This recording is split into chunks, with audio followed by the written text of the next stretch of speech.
ታዳጊ ልጁን በሞት ሲያጣ ዳግም ወደ ስኬት ይመጣል ተብሎ ያልተጠበቀው ስፓናርዳዊው አሰልጣኝ ሉዊስ ኤንሪኬ። ሰላም እንደምን አላችሁ ውድ የማራኪ ስፖርት ቤተሰቦች፣ ከረጅም ጊዜ በኋላ ስመለስ ከፒኤስጂ ጋር ሻምፒዮን የሆነውን የአሰልጣኝ ሉዊስ ኤንሪኬን ህይወት ታሪክ ይዤላችሁ መጥቻለሁ። አብራችን ቆዩ። ሁሌም እንደምላችሁ ቻናሉን ሰብስክራይብ እና ቪዲዮ ላይክ ማድረግ አይረሳ። ወደ ታሪኩ አለፍኩ።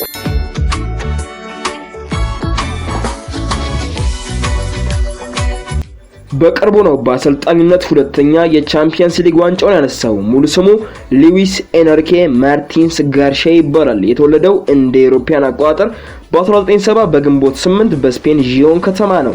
ሉዊስ ኤንሪኬ ወደ አሰልጣኝነት ከመምጣቱ በፊት ተጫዋች የነበረ ሲሆን ከሪያል ማድሪድ እስከ ባርሴሎና ላሉ ታላላቅ የስፔን ቡድኖች ተጫውቷል። ኤንሪኬ የተጫዋችነት ህይወቱን ሀብሎ የጀመረው በ11 ዓመቱ የሰፈሩ ቡድን በሆነው ስፖርቲንግ ጂዮን ሁለተኛ ቡድን ሲሆን በሁለተኛ ቡድኑ ለ9 ዓመታት ያክል ተጫውቷል።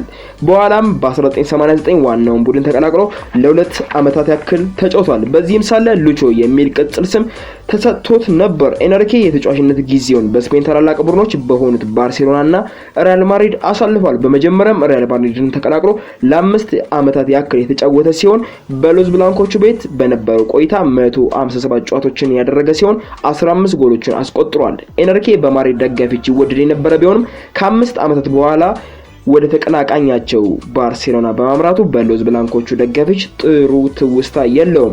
ኤንሪኬ እንደ አውሮፓውያን አቆጣጠር በ1996 ነው ወደ ባርሴሎና በነፃ ዝውውር ያመራው።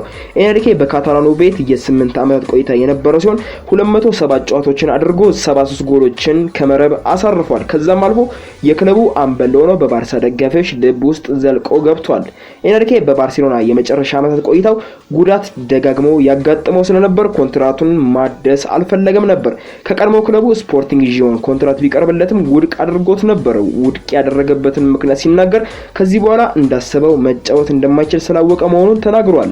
ኤንሪኬ ከክለቡ ባለፈም ለሀገሩ ስፔን በመጫወት ያገለገለ ሲሆን ለስፔን በ3 ተከታታይ የዓለም ዋንጫዎች ላይ መሳተፍ ችሏል። ኤንሪኬ ለስፔን ተሰልፎ ባደረጋቸው ጨዋታዎች 12 ጎሎችን ከመረብ ሲያሳርፍ 62 ጨዋታዎችን በአሸናፊነት አጠናቋል። እንደ አውሮፓውያን አቆጣጠር በሰኔ 23 2002 ኤንሪኬ ለወጣት ተጫዋቾች እድል ለመስጠትና በክለቡ ላይ ለማተኮር ራሱን ከብሔራዊ ቡድን አገለለ። ስፓናርዳዊ ከብሔራዊ ቡድን ራሱን ካገለለ ከ2 ዓመታት በኋላ በነሐሴ 10 2004 በ34 ዓመቱ ጫማ ሰቀለ። ኤንሪኬ በእግር ኳስ ህይወቱ በአጠቃላይ 400 ጨዋታዎች ለክለቡ አድርጎ 102 ጎሎችን ከመረብ አሳርፏል። ኤንሪኬ ጫማ ከሰቀለ ከ4 ዓመታት በኋላ በ38 ዓመቱ ወደ አሰልጣኝነት መጣ። መጀመሪያ በአሰልጣኝነት የተረከበው ቡድን በተጫዋችነት ዘመኑ አሪፍ ጊዜን ያሳለፈበትን ባርሴሎና ቢ ቡድን ከፔፕ ጓርዲዮላ በመቀበል ነው። በወቅቱ ፔፕ ወደ ዋና ቡድን በአሰልጣኝነት በማደጉ ነበር ኤንሪኬ የዚህ ቡድን ዋና አሰልጣኝ ተደርጎ የተሾመው። 3 ዓመታትን በባርሴሎና ቢ ቡድን አሰልጣኝነት ካሳለፈ በኋላ እንደ አውሮፓውያን አቆጣጠር በ2011 ወደ ጣሊያኑ ቡድን ሮማ አምርቶ 1 ዓመት ካሰለጠነ በኋላ አሪፍ ውጤት ማስመዝገብ ስላልቻለ ወደ ስኮትላንድ በማምራት ሴልቲክን ተረከበ። ኤንሪኬ በሴልቲክም በተመሳሳይ 1 ዓመት ብቻ አሰልጥኖ ወደ ስፔን ባርሴሎና ዋና ቡድን አሰልጣኝነት እንደ አውሮፓውያን አቆጣጠር በ2014 መጣ። ኤንሪኬ በባርሴሎና ቤት በመጀመሪያ የውድድር ዘመኑ ሳይጠበቅ የሶስትዮሽ ዋንጫን አሳካ።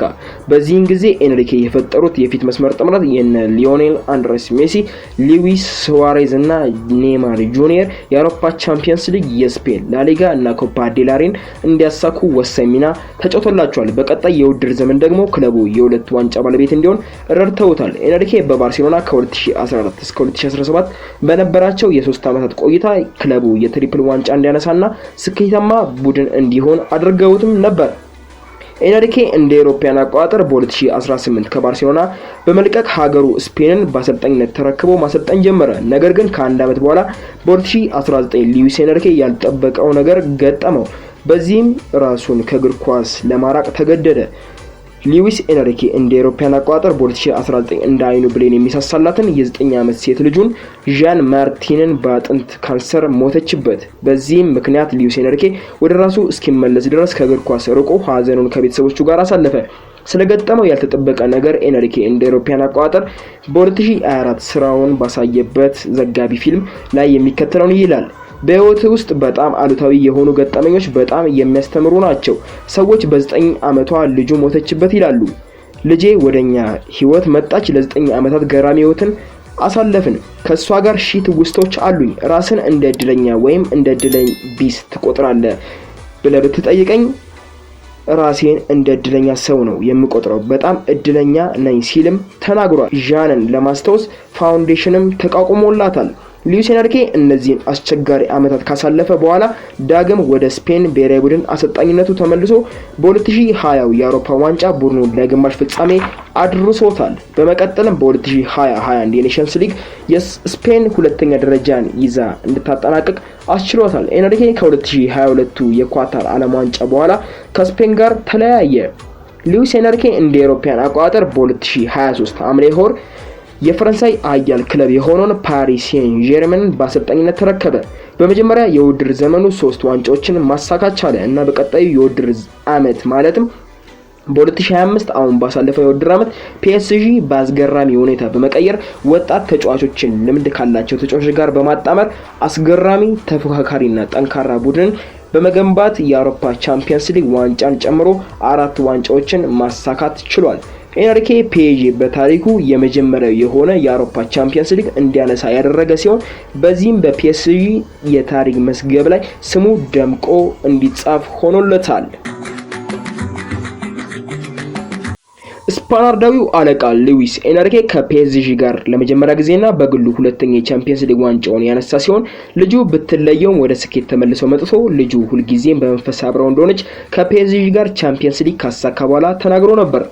ሴት ልጄ በአካል እዚህ የለችም፣ ነገር ግን ሁልጊዜ ከኔ ጋር ነች። በዚህ ሰዓት ከኛ ጋር እየተደሰተች ነው ሲሉ ተናግረው ነበር። አሰልጣኝ ሉዊስ ኤንሪኬ በፍጻሜ ጨዋታ የልጃቸው ዣን ፋውንዴሽን አርማ የያዘ ቲሸርት ለብሰው ታይተዋል። አሰልጣኙ ልጃቸውን ካጡ በኋላ ለእሷ መታሰቢያ ይሆን ዘንድ እንደ አውሮፓውያን አቆጣጠር በ2023 ያቋቋሙት ፋውንዴሽን ህመም ያጋጠማቸውን ህጻናት የሚረዳ ነው።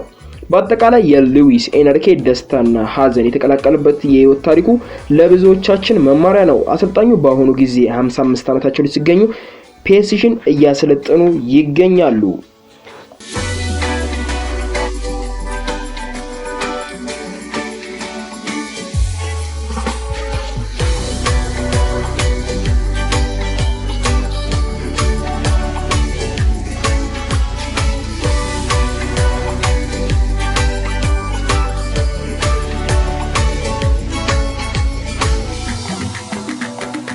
እንግዲህ ውድ ተከታታዮቻችን የሉዊስ ኤንሪኬን ማርቲን ጋርሺያን ከውጣ ውረድ እስከ ስኬት የደረሰውን አስገራሚ የህይወት ታሪክ እንዲህ ባለ መልኩ አቀረብኩላችሁ።